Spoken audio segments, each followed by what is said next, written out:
Hello मेरे प्यारे साथियों, कैसे हैं आप सभी। आई होप आप सभी स्वस्थ होंगे, मस्त होंगे और अपनी तैयारी में जो है व्यस्त होंगे। तो चलिए आज की इस वीडियो में जो है मैं आप लोगों को बताने वाला हूं संज्ञा के बारे में। तो इसमें आप लोगों को संज्ञा के ऑब्जेक्टिव के साथ साथ जो है आप लोगों को सब्जेक्टिव का भी मैं कॉन्सेप्ट बना दूंगा। तो सिर्फ आप लोगों को वीडियो को अंत तक देखना है, ज़्यादा नहीं, मैं 5 से 7 मिनट का समय लूँगा। उसी में आप लोगों को संज्ञा क्या होता है, किसे कहते हैं और उदाहरण सहित पूरा डिटेल में बता दूंगा और साथ ही साथ ऑब्जेक्टिव का भी प्रैक्टिस करवा दूंगा, ताकि आपके जो आने वाले बोर्ड एग्ज़ाम 2025 है इसमें आपको एक भी क्वेश्चन जो है हिंदी ग्रामर से नहीं छूटेगा। तो चलिए हम शुरू करते हैं। तो पहला जो क्वेश्चन हमारा है ये दिया गया है, संज्ञा शब्द है। तो यहाँ पहला 4 शब्द दिया गया है, इसमें पूछा जा रहा है कौन सा शब्द है जो संज्ञा है। तो देखिए, पढ़ना तो क्या है, क्रिया है। रोना, पढ़ना, हंसना, गाना, ये सभी क्या है, क्रिया है। उसके बाद जैसे आलसी, तो आलसी एक विशेषण हो जाएगा। निज भी क्या हो जाएगा, तो ये विशेषण का काम करेगा। तो वीरता क्या है, एक संज्ञा है। तो वीरता क्या है, संज्ञा। तो इस प्रकार से ऑप्शन नंबर सी इसका करेक्ट आंसर हो जाएगा। अगर पूछ लिया जाए कौन सी संज्ञा है, तो चलिए इसका जवाब आप लोग कमेंट में बताइएगा। नेक्स्ट है दूसरा क्वेश्चन, जो पानी है, तो पानी कौन सा संज्ञा है। तो चलिए एक संज्ञा मैं यहीं पे डील कर देता हूँ। जो जिस संज्ञा को हम माप या तौल सकते हैं, या जिस संज्ञा से बोल सकते हैं जो द्रव्य पदार्थ का बोध हो या धातु पदार्थ का बोध हो, तो उसको हम बोलेंगे द्रव्यवाचक संज्ञा। जैसे देखिए यहाँ पानी दिया गया है, तो पानी कौन सा संज्ञा हो जाएगा, तो पानी हो जाएगा द्रव्यवाचक संज्ञा। तो ऑप्शन नंबर ए इसका करेक्ट आंसर हो जाएगा। उसके बाद नेक्स्ट है तीसरा क्वेश्चन, जो कोसी नदी प्रत्येक वर्ष बाढ़ लाती है, यहाँ कोसी कौन सी संज्ञा है। तो यहाँ भी एक संज्ञा मैं बता देता हूँ। जो जिस संज्ञा से जो है किसी एक व्यक्ति, वस्तु या स्थान का बोध होता है, उसे हम लोग बोलते हैं व्यक्तिवाचक संज्ञा।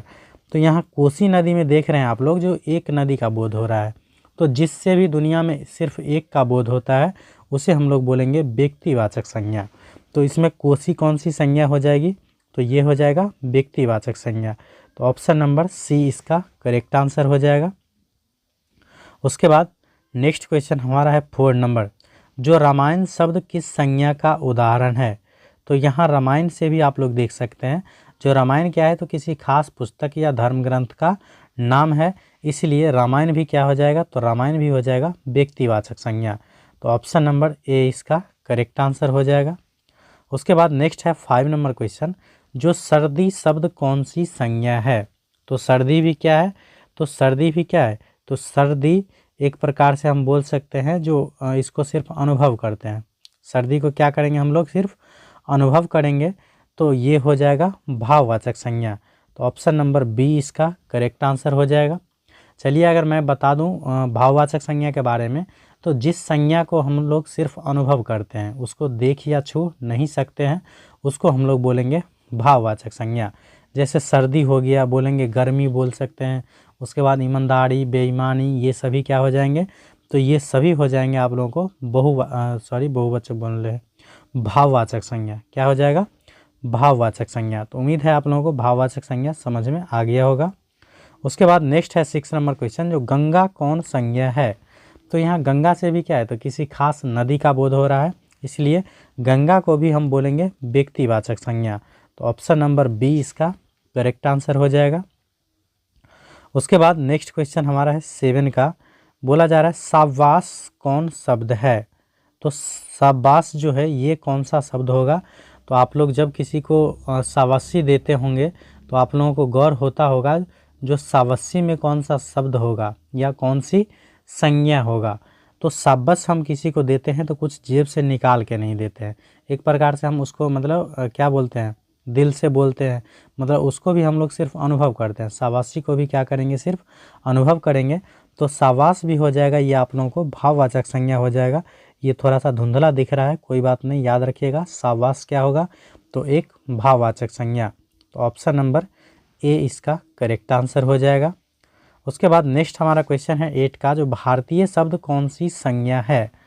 तो भारतीय शब्द जो है मेरे हिसाब से ये होना चाहिए जातिवाचक संज्ञा। तो ऑप्शन नंबर ए इसका करेक्ट आंसर हो जाएगा, क्योंकि भारतीय कह देने से भारत में रहने वाले जो है जितने भी लोग हैं उस सभी का बोध हो रहा है, इसलिए भारतीय हो जाएगा मेरे हिसाब से जातिवाचक संज्ञा।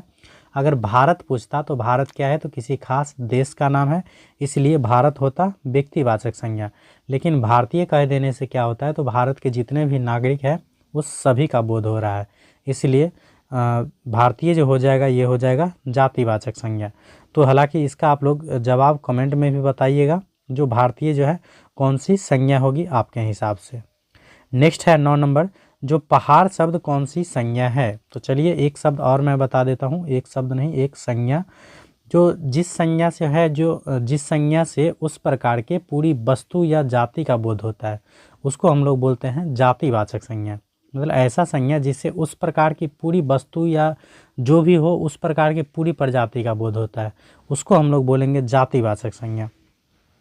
जैसे यहाँ देख सकते हैं आप लोग पहाड़, तो सिर्फ पहाड़ कह देंगे तो दुनिया में जितना भी पहाड़ है उस सभी का बोध होगा, तो इसीलिए पहाड़ यहाँ हो जाएगा जातिवाचक संज्ञा। तो ऑप्शन नंबर बी इसका करेक्ट आंसर हो जाएगा। पहाड़ के अलावा मान लीजिए जैसे हम बोल देंगे नदी, तो नदी भी क्या है, दुनिया में जितना भी नदी है उस सभी का बोध हो रहा है, इसलिए नदी भी हो जाएगा जातिवाचक संज्ञा। अगर नदी में हम नाम ले लेंगे, जैसे यहाँ दिया गया गंगा, तो किसी खास नदी का जब नाम ले लेंगे तब वो हो जाएगा व्यक्तिवाचक, और डायरेक्ट बोल देंगे नदी तो ये हो जाएगा जातिवाचक संज्ञा। उसके बाद नेक्स्ट क्वेश्चन हमारा है 10 नंबर, बोला जा रहा है संज्ञा के कितने भेद होते हैं। तो प्राचीन ग्रामर के अनुसार जो है संज्ञा के 5 भेद होते हैं, तो ऑप्शन नंबर डी इसका करेक्ट आंसर हो जाएगा। कौन कौन से होते हैं तो याद रखिएगा, पहला हो जाता है व्यक्तिवाचक, दूसरा जातिवाचक, तीसरा समूहवाचक, चौथा द्रव्यवाचक और पांचवा भाववाचक। तो इस प्रकार से आप पांचों का नाम भी याद रख सकते हैं। तो अभी तक मैंने आप लोगों को व्यक्तिवाचक, जातिवाचक, समूहवाचक, द्रव्यवाचक और भाववाचक, समूहवाचक के बारे में नहीं बताया हूँ, बाकी चारों के बारे में बता दिया हूँ। तो जहाँ आप लोगों को समूहवाचक संज्ञा आएगा वहाँ मैं उसको भी डील कर दूंगा। तो उम्मीद करता हूँ आप लोगों को जो भी मैं समझा रहा हूँ आप लोगों को समझ में आ रहा होगा। अगर समझ में आ रहा होगा तो वीडियो को लाइक कर दीजिएगा, अगर नहीं समझ में आए तो कमेंट कीजिएगा, मैं उसको उपाय उसका जो है करूँगा। नेक्स्ट हमारा क्वेश्चन है 11 नंबर, जो अक्टूबर कौन सी संज्ञा है। तो अक्टूबर कौन सा संज्ञा हो जाएगा, तो अक्टूबर से क्या हो रहा है, तो किसी खास महीने का बोध हो रहा है, तो इसीलिए अक्टूबर को हम बोलेंगे व्यक्तिवाचक संज्ञा। तो ऑप्शन नंबर ए इसका करेक्ट आंसर हो जाएगा। उसके बाद नेक्स्ट है 12 नंबर, जो ज्वालामुखी शब्द कौन सी संज्ञा है। तो अगर हम ज्वालामुखी का नाम लेंगे किसी ज्वालामुखी का तब वो हो जाएगा व्यक्तिवाचक। अगर डायरेक्ट ज्वालामुखी बोल देंगे तो दुनिया में जितना भी ज्वालामुखी है उस सभी का बोध हो रहा है, तो इसीलिए ज्वालामुखी जो हो जाएगा ये हो जाएगा आप लोगों को जातिवाचक संज्ञा। तो ऑप्शन नंबर सी इसका करेक्ट आंसर हो जाएगा। उसके बाद नेक्स्ट क्वेश्चन हमारा 13 का, बोला जा रहा है जो रक्षाबंधन कौन सी संज्ञा है। तो रक्षाबंधन क्या है, तो किसी खास त्यौहार का नाम है, तो एक त्यौहार का नाम है, इसीलिए इसको भी हम लोग बोलेंगे व्यक्तिवाचक संज्ञा। ऑप्शन नंबर सी इसका करेक्ट आंसर हो जाएगा। उसके बाद नेक्स्ट है 14 का, जो मनुष्य शब्द कौन सी संज्ञा है। तो मनुष्य कह देने से दुनिया में जितना भी मनुष्य है उस सभी का बोध हो रहा है, इसीलिए मनुष्य हो जाएगा जातिवाचक संज्ञा। क्या हो जाएगा, जातिवाचक संज्ञा। तो ऑप्शन नंबर डी इसका करेक्ट आंसर हो जाएगा। उसके बाद 15 का है, जो आर्यावर्त जो कौन सी संज्ञा है। तो आर्यावर्त शब्द भी क्या है, तो किसी खास गणराज्य का नाम है, तो इसलिए ये भी हो जाएगा आप लोगों को व्यक्तिवाचक संज्ञा। तो ऑप्शन नंबर सी इसका करेक्ट आंसर हो जाएगा।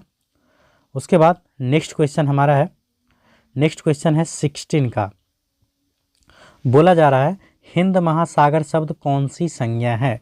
तो हिंद महासागर भी क्या है, तो किसी खास महासागर का नाम है, इसलिए ये भी हो जाएगा आप लोगों को व्यक्तिवाचक संज्ञा।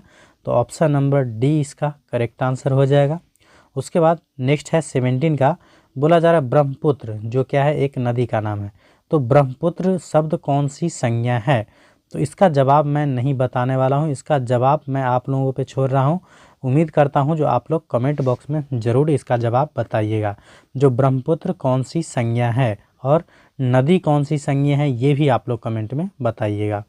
अगर समझ गए होंगे तो निश्चित रूप से कमेंट कीजिएगा, कमेंट करने में कोई चार्ज नहीं लगता है, बस मुझे हौसला मिलता है जो मैंने जो आप लोगों को बताया है वो आप लोगों को कितना समझ में आया। उसके बाद 18 का है और आज का लास्ट क्वेश्चन, जो उस विकारी शब्द को क्या कहते हैं जिससे किसी वस्तु, भाव या जीव के नाम का बोध होता है। तो नाम का, दुनिया में जो भी भाव हो, पदार्थ हो, स्थान हो, व्यक्ति हो, उसके जब नाम का बोध होता है तो उसको हम लोग बोलते हैं संज्ञा। तो इसका जो आंसर हो जाएगा ये ऑप्शन नंबर बी करेक्ट हो जाएगा। तो चलिए, ये जो मैं वीडियो बना रहा हूँ स्पेशली 10th के लिए बना रहा हूँ, तो उम्मीद करता हूँ आप लोगों को समझ में आ गया होगा। बाकी आप लोग जिस भी एग्ज़ाम के लिए पढ़ते हैं सिर्फ कॉन्सेप्ट बना लीजिएगा तो आप लोगों को क्वेश्चन वैसे ही बन जाएगा। तो चलिए मिलते हैं नेक्स्ट वीडियो में, तब तक के लिए बाय।